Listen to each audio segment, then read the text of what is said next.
Mesdames et messieurs, vous êtes les bienvenus dans ce journal. Au sommaire ce soir, les problèmes de délabrement de la route et ceux d'adduction d'eau et d'électricité. Toujours d'actualité au quartier Dragage de Nzengayon, dans le 6e arrondissement de Libreville, des difficultés sur lesquelles le chef de quartier interpelle une fois de plus les autorités compétentes. Dans l'actualité également ce soir, cette affaire de suspension des fonds communs, une décision récente du chef de l'État gabonais qui a suscité la montée au créneau des syndicats. Lesquels syndicats qui aujourd'hui se désolidarisent des syndicats de régie financière. Mais pourquoi? Les raisons dans ce journal. Les chefs de quartier, première autorité judiciaire de proximité, rencontrent au quotidien dans leur fonction d'auxiliaire de justice plusieurs difficultés, notamment la dégradation de la route, le manque d'eau et d'électricité. Mais fort heureusement qu'après leur réunion avec le nouveau maire de Libreville, l'espoir renaît. Suivant ce reportage de Kenyon Ngori, Samperonba et Justin Bitegui. Des routes défoncées, des commerces informels, le problème d'eau, une insalubrité notoire et surtout une communauté étrangère qui ne respecte rien. Voici le tableau sombre que fait ce chef de quartier Dragage. L'immigration clandestine est supérieure à nous-mêmes. Et ils font ce qu'ils en veulent. Pour nous, les autochtones, notables, nous n'arrivons plus à maîtriser ces situations. Nous avons demandé alors, par ces instants, que nous soyons aidés par la force publique. Tout laisse à penser que le désespoir a fini par l'emporter, tant les problèmes s'ajoutent chaque jour qui passe. Les voies d'accès, rien n'est fait. La pénurie de l'eau potable, nous n'en avons pas. Belle-Lurette, j'ai intervenu suffisamment à mon niveau propre. À la belle dame qui s'appelle SCG, rien. Pourtant, un changement est prévu, en témoignent les décisions annoncées lors de la réunion à huis clos tenue par le maire de Libreville mercredi. C'est une nouvelle équipe. C'est une nouvelle équipe. À mon entendement, ce dont au sortir de cette rencontre, je peux me rassurer d'après ces dires que oui, il y aura un changement il y aura un changement. J'espère que ça verra le jour. L'issue de ces nombreux problèmes n'est peut-être pas si proche, mais l'espoir demeure chez les chefs de quartier. Des espoirs qui renaissent certes au lendemain de la rencontre avec le nouveau maire de Libreville, mais qui ne résout pas tout de suite le problème d'accès à ce quartier. Les pluies ayant fait leurs effets, la route reste encore dans un état de délabrement avancé et les riverains on paie le prix avec l'augmentation du coût de transport. Reportage de Kenyon Ngori, Samperonba et Justin Bitegui. Aller dans les entrailles du quartier Dragage a un prix, affronter une route qui se dégrade au fil des années. Ici, plus personne ne croit que les choses puissent bouger. On accuse. Les impôts qu'on donne, c'est pour faire quoi? C'est pour que chacun au moins puisse être un peu heureux là où il est, même s'il est au sous-sol. Vous filmez, vous venez, vous filmez, ça ce sont des distractions. Depuis 2000, on filme ici, là. Il n'y a jamais eu de route. Il n'y a jamais eu de route. Là, à travers tous les quartiers, il y a la route. Sauf ici en Zayon. Pourtant, quelques automobilistes font le difficile exercice de la témérité. Il s'agit notamment des transports suburbains. Et c'est comme ça tout le temps? Tous les jours. Même les saisons 16, c'est comme ça. Les tarifs, c'est 200. C'est 200, mais le client se plaint que notre 200, c'est petit. Mais on voit les gens ils sont en difficulté, on oblige les 200 en 200 toujours. Tout le temps, les gens viennent de filmer, mais il n'y a pas de solution. Oui, ça me dérange parce que 200, c'est beaucoup. Hein. Donc on ne peut pas vivre comme ça, il faut qu'on nous arrange là. Oui, les pluies récurrentes n'arrangent évidemment pas grand-chose. Après la tempête, vient le calme. Je ne vois rien là. Moi je ne vois rien. Moi, je suis en Côte d'Ivoire, je ne vois rien. Donc, ce n'est pas parce que vous votez l'opposition. De toutes les façons, c'est le PDG qui a toujours dominé le Gabon, non?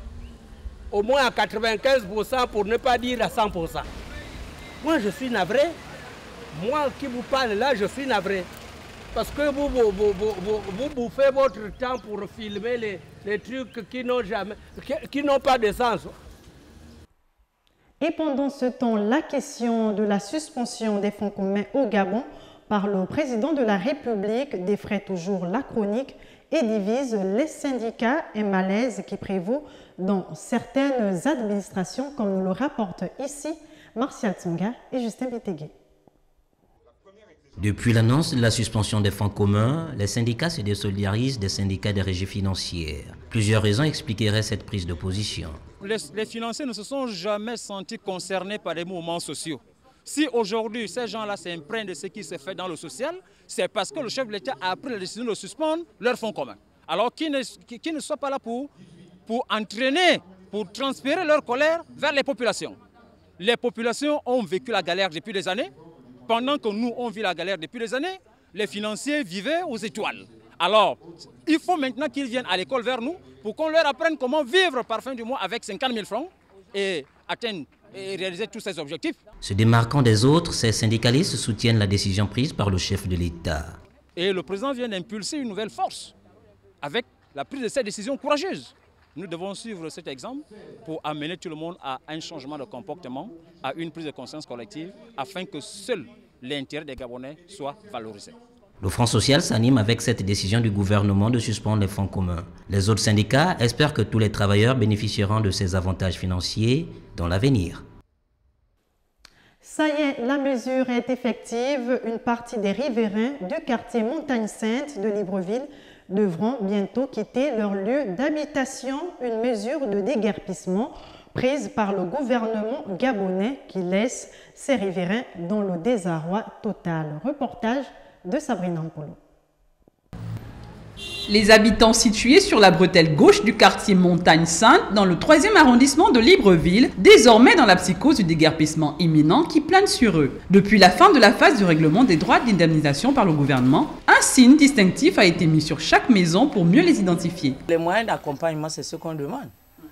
Parce que c'est bien beau de nous enlever d'ici, mais où on va? Même si on nous donne 10 millions, il faut acheter le terrain, il faut reconstruire et tout ce temps-là. On souhaiterait, si on nous déloge d'ici, où est-ce qu'on va aller?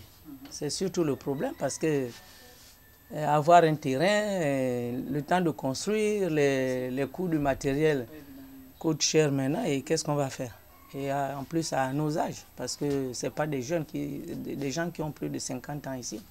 Vous savez, ce problème-là a commencé depuis longtemps. J'ai fait le tour jusqu'au camp de police pour qu'on se regroupe et qu'on décide de quelque chose.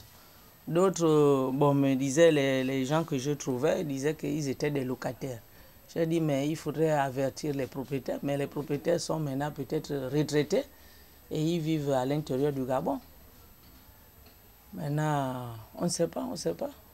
Qu'est-ce qu'on va faire? Ici, la question qui fâche reste le temps accordé aux futurs déguerpis pour trouver une nouvelle parcelle ou une habitation adéquate. Libreville vient d'abriter la première session de formation des officiers de police judiciaire sur le thème « La lutte contre la criminalité transfrontalière ». Cette formation cadre avec le programme de formation du bureau régional d'Interpol à Yaoundé, au Cameroun. Le compte-rendu de Muriel Doyene. 4 jours, c'est le temps qu'a duré la première session de formation à l'endroit des officiers de police judiciaire, ponctuée de riches échanges entre formateurs et apprenants sur la lutte contre la criminalité transfrontalière. But visé, arriver à terme à faire appliquer la répression au-delà des frontières. Ce qu'il faut savoir en matière d'enquête à caractère international et surtout ce qu'il faut faire. C'est une formation qui s'est voulue très dynamique. Des assises de Libreville sur la lutte contre la criminalité qui seront d'un grand apport concernant essentiellement les actes procéduraux. Cet outil qu'est Interpol qui nous permet en fait de communiquer à travers des messages, à travers les directions nationales d'Interpol lorsqu'il s'agit de l'interpellation, lorsqu'il s'agit de la répression, la mise en application des condamnations prononcées contre des auteurs. Premier pays à accueillir ce programme de formation initié par le bureau régional d'Interpol, le Gabon voudrait mettre à profit les connaissances acquises. L'ensemble des premiers responsables des forces ou administrateurs ou d'administration participant à ce renforcement de capacité, attendons de vous des améliorations perceptibles en vue d'atteindre l'objectif fixé en termes de lutte contre la criminalité transfrontalière. Voilà qui va permettre une certaine fluidité et facilité dans le suivi des actes procéduraux en ce qui concerne la lutte contre la criminalité transfrontalière en zone CEMAC. Et le sport, pour refermer cette édition d'information, le président de la Fédération gabonaise de boxe, Clément Sosa, a dévisé ce matin avec la presse nationale et internationale. Objectif, communiquer autour des préparatifs des athlètes gabonais qualifiés pour le championnat d'Afrique de la zone 4 prévu au mois de mars prochain. Les précisions de Douglas Tanton et Justin Vitegui. 10 pugilistes gabonais prendront part dans quelques jours à Yaoundé au Cameroun au championnat d'Afrique de la zone 4 conduit par la Fédération gabonaise de boxe. Nous sommes là en train de nous préparer pour rallier Yaoundé, puisque c'est Yaoundé, le Cameroun, qui va abriter ce championnat de zone. Et nous le savons depuis, c'est pour cela que nous avons eu à faire une préparation à 2 volets. Nous préparions les prétendants qui devraient prendre part à ce championnat que nous connaissions déjà, à ce championnat de zone. Nous les préparions et parallèlement l'équipe provinciale aussi se préparait pour prendre part au championnat national. Le championnat national de la discipline a servi de préparatif aux athlètes pour ce rendez-vous sportif zonal préfinancé par le président fédéral. Déjà gonflés à bloc, les athlètes et leurs présidents sont confiants. L'objectif des Panthères version boxe est de remporter plus de médailles et surtout au moins 1 à 2 médailles d'or. Nous sommes battus en termes de finances, nous nous battons, nous cherchons, nous ratissons l'âge, nous cherchons un peu par-ci par-là les moyens pour effectuer le déplacement. Ceci ne signifie pas que l'État ne va pas rembourser. À Yaoundé, les Gabonais ne vont pas en victime expiatoire, d'autant plus que le Gabon est détenteur du titre de la zone 4. Voilà, c'était le journal de la rédaction. Merci pour votre attention. Restez en compagnie de l'actualité sur les 3 www.gabonnews.com. À demain.